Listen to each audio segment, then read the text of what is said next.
ini pembahasannya tentang seputar ini aja ya, seputar pernikahan boleh, atau ngalor ngidul biasa aja. Ya kita obrolan santai aja ya. Obrolan santai. Siang-siang di bawah pohon. Pohon ini ya, pohon cherry.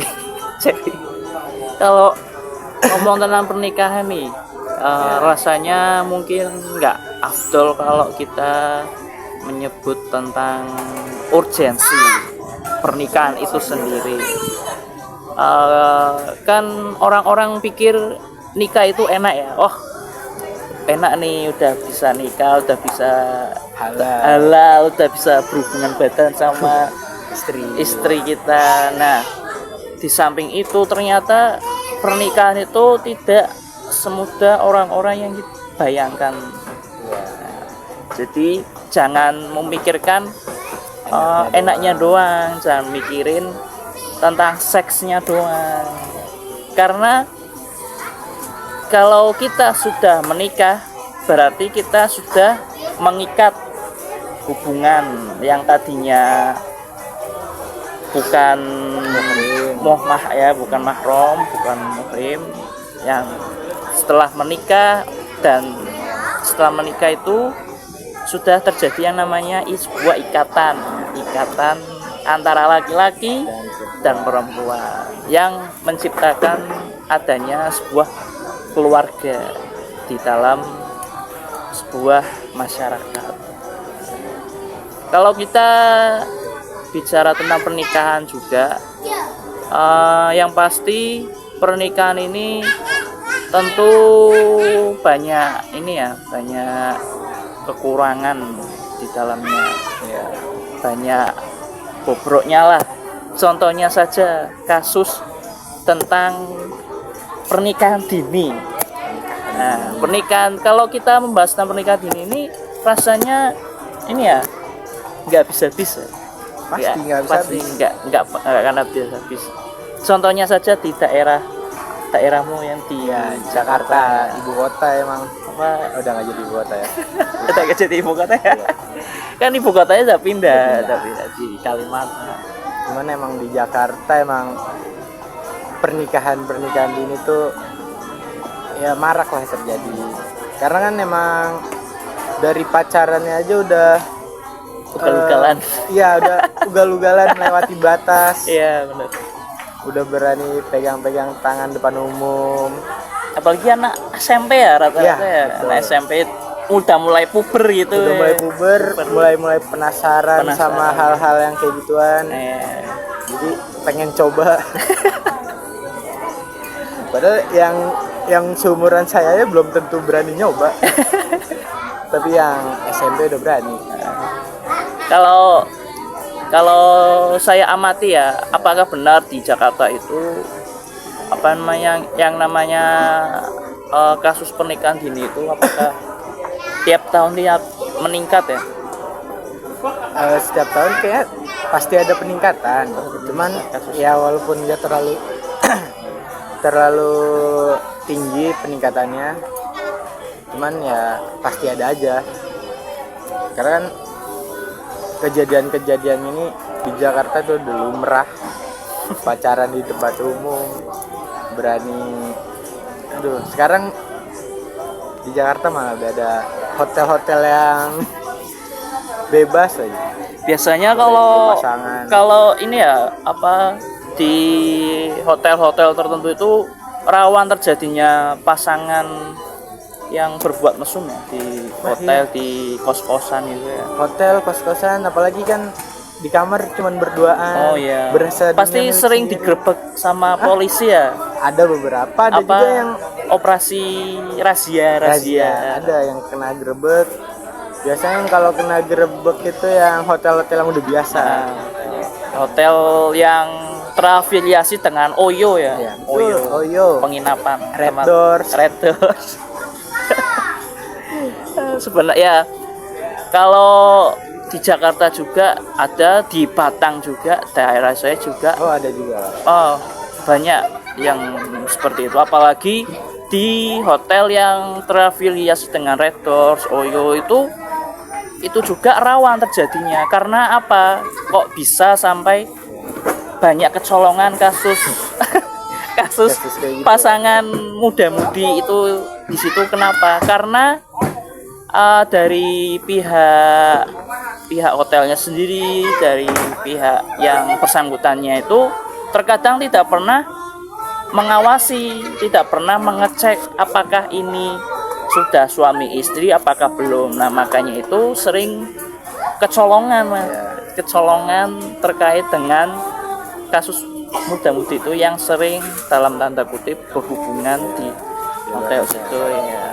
Maka dari itu kasus hamil di luar nikah itu semakin tahun semakin meningkat terjadi di daerah saya, terutama di Kabupaten Batang sendiri. Maka dari itu kita sebagai mahasiswa hukum keluarga Islam harus melek, harus sadar akan peristiwa ini ya. Dan kita jangan sampai menganggap remeh peristiwa ini. Karena apa? Karena kalau kita menganggap remeh itu bakal fatal ke depannya, karena ini menyangkut dengan generasi masa depan bangsa. Kalau generasi masa depan bangsa kita sudah seperti ini, sudah rusak, nah wassalam kalau sampai ke depannya. Karena kita sebagai pemuda dipersiapkan untuk kedepannya lebih baik, untuk menatap Indonesia yang lebih cerah, Indonesia emas. Indonesia emas. Karena kalau kata pemerintah, kalau kata Presiden Jokowi itu Indonesia emas 2045. Emas 100 tahun. Nah, tapi emang kalau dari pihak hotelnya juga udah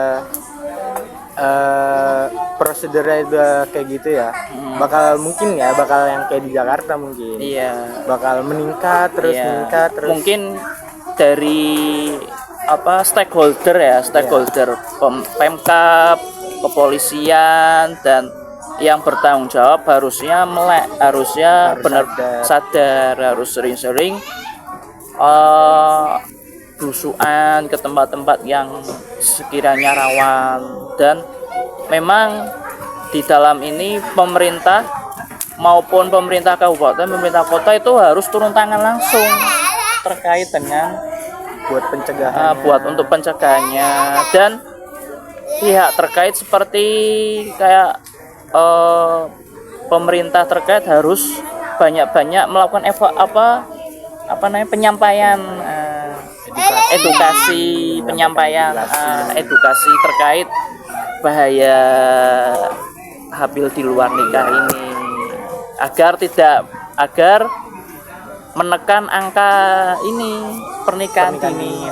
Karena kalau kita melihat kasus dari tahun ke tahun ini sungguh miris, dan itu pasti meningkat dari tahun ke tahun, bukannya malah menurun tapi malah meningkat. Nah, itu yang harus menjadi PR kita semua, mahasiswa, stakeholder terkait, pemerintah, bahkan orang tua juga harus memperhatikan anaknya. Bukan berarti orang tua lepas tangan terkait permasalahan ini, justru orang tua itu harus paling pertama menyampaikan edukasi tentang pendidikan seks. Karena yang namanya pendidikan seks itu penting, jangan sampai dianggap tabu. Jangan sampai dianggap pendidikan seks kan kamu masih anak-anak, masih kecil, kamu belum tahu ini, belum tahu itu. Nah, itu pemikiran yang salah bagi harusnya dari awal orang tua. Harusnya dari awal orang tua itu harus menyampaikan apa yang tidak boleh dipegang oleh orang lain. Misal perempuan, nak, kamu kalau ketemu orang ini jangan sampai kena ini, punya jangan sampai dipegang, alat kelaminnya jangan sampai dipegang. Nah, itu orang tua perlu menyampaikan hal itu. Pendidikan seks itu penting.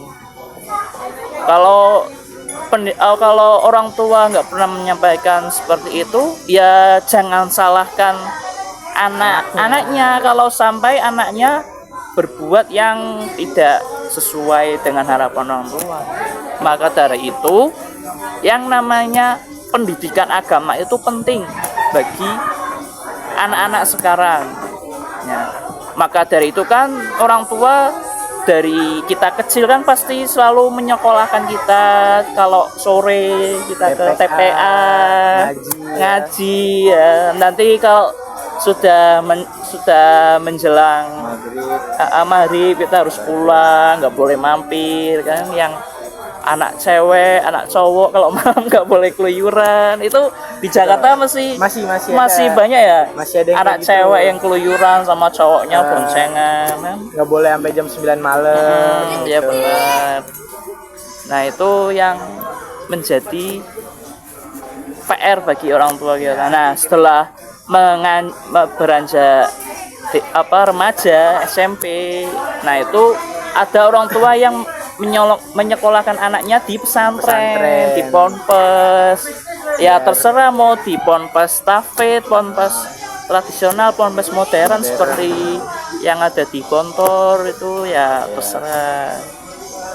Yang penting kan orang tua memberikan bekal agama untuk anak-anaknya. Apalagi kan di pondok cewek cowok juga kan bisa. Ya. Apalagi kan ya di pondok yang tipe modern itu kan sekarang kan sudah mulai terpisah, udah ada yang terpisah. Contohnya ada yang di pondok modern Darussalam Gontor yang di Ponorogo itu kan pondoknya ini ya terpisah antara cowok dan cewek. Nah itu mungkin jadi alternatif bagi orang tua yang ingin memondokkan anaknya agar anaknya itu mendapatkan ilmu agama.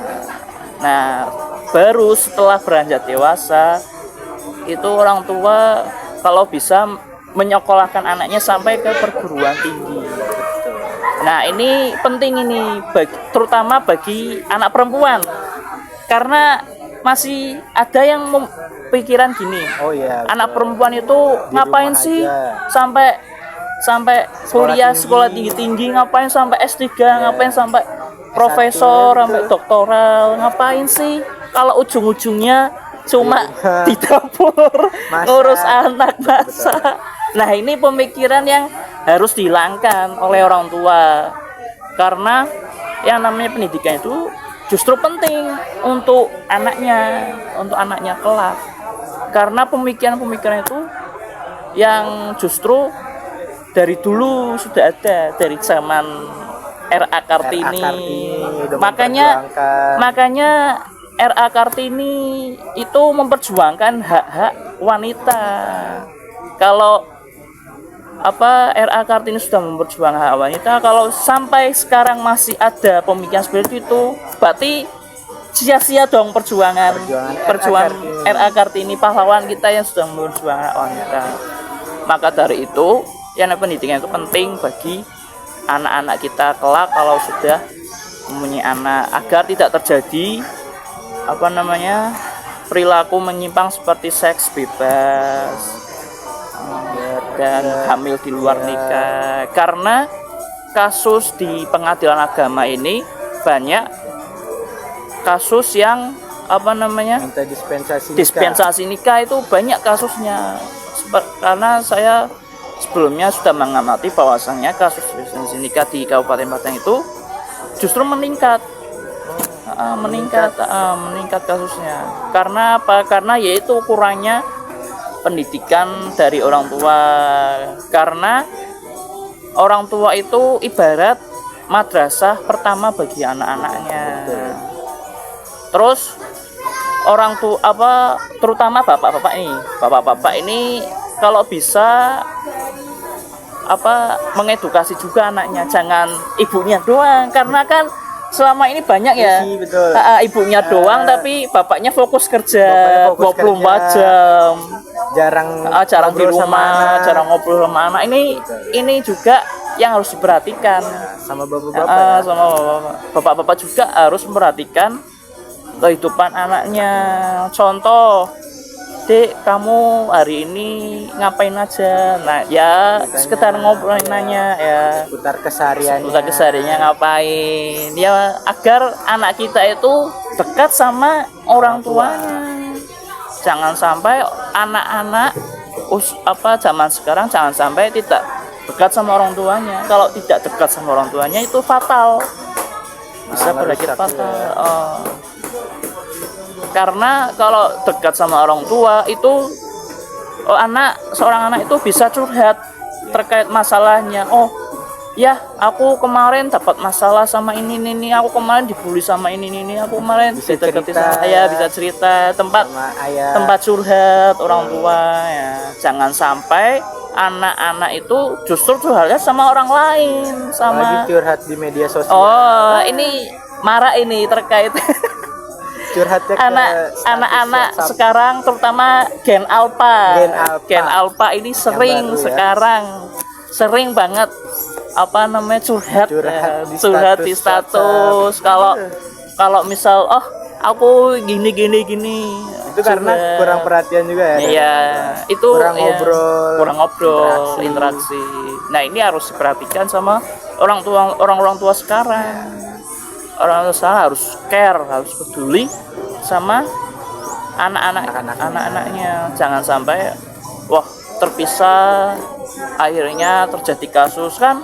Orang tua sendiri kan repot kalau sampai anak perempuannya sampai hamil, naudzubillah, sampai menggugurkan. Nah, itu jangan sampai. Kemarin saya lihat di TV di Bandung ada kasus anak dibuang di pinggir jalan, dibungkus tas ransel. Coba bayangin ya Allah, saya lihatnya itu miris sekali, sampai yang menemukan itu sampai menangis loh. Iya. Coba bayangkan, anak baru lahir langsung masih suci, masih suci, belum banyak dosa, dibuang sama orang tuanya itu. Ya Allah, naudzubillah bidzalik. Ya Allah, saya tuh lihatnya itu kadang kok saya kalau lihat berita ini Mas ya, kalau lihat berita itu kadang saya mikir juga terkait dengan banyak kasusnya itu.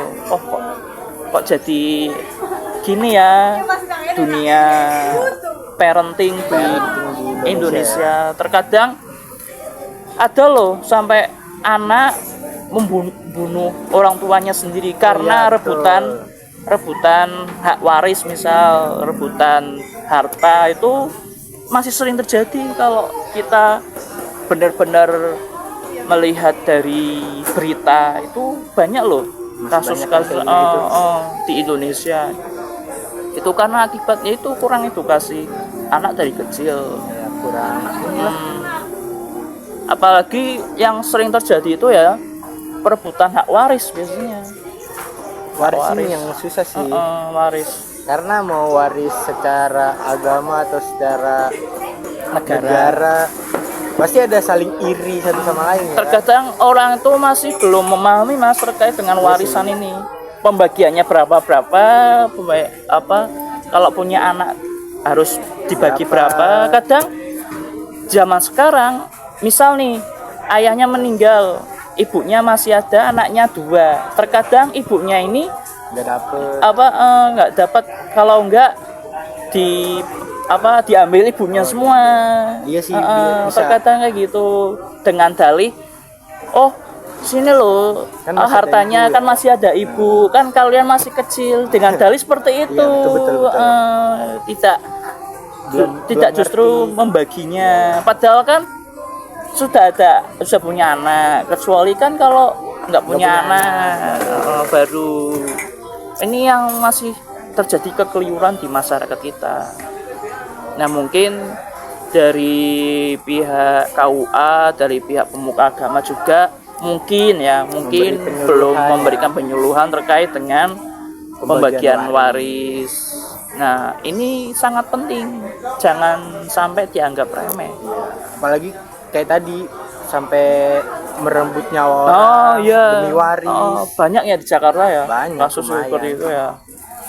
Apalagi pengen mau banyak-banyakan waris lah. Biasanya ini ya harta tanah ya. Tanah. Karena Jakarta kebanyakan orang Betawi. Betawi biasanya tanahnya banyak. Iya, tanahnya banyak ya. Ya, itu tuh yang harus perhatikan. Kalau ya mungkin saran saya sih ya, kalau semisal ada yang meninggal itu, kalau saran saya pemuka agama itu harusnya menanyakan terlebih dahulu kepada ahli warisnya, ditanyakan misal Bu atau Pak, ini almarhum apakah punya warisan, punya wasiat kepada pihak keluarga.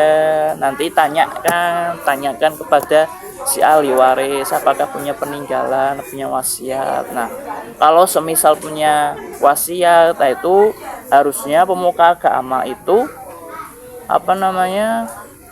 mengumpulkan ahli waris untuk disampaikan, diberi pengertian agar mengerti kalau yang namanya warisan itu jangan dianggap remeh. Kalau bisa sekalian dibagi warisan itu biar sekalian, jadi biar tidak membingungkan gitu lah. Udah gitu saja ya. Mungkin pembahasan kita sudah berapa menit ya? Seputar itu aja lah ya. Ya, seputar itu aja lah ya untuk hari ini. Lumayan 22 menit. Ya. Mungkin itu saja ya dari kami. Saya Muhammad Iqbal Rahman. Dari saya Aldino Ramanda. Ya. Mungkin cukup sekian. Terima kasih. Jangan lupa subscribe dan like, share agar bermanfaat. Semakin banyak penonton semakin bagus nilainya.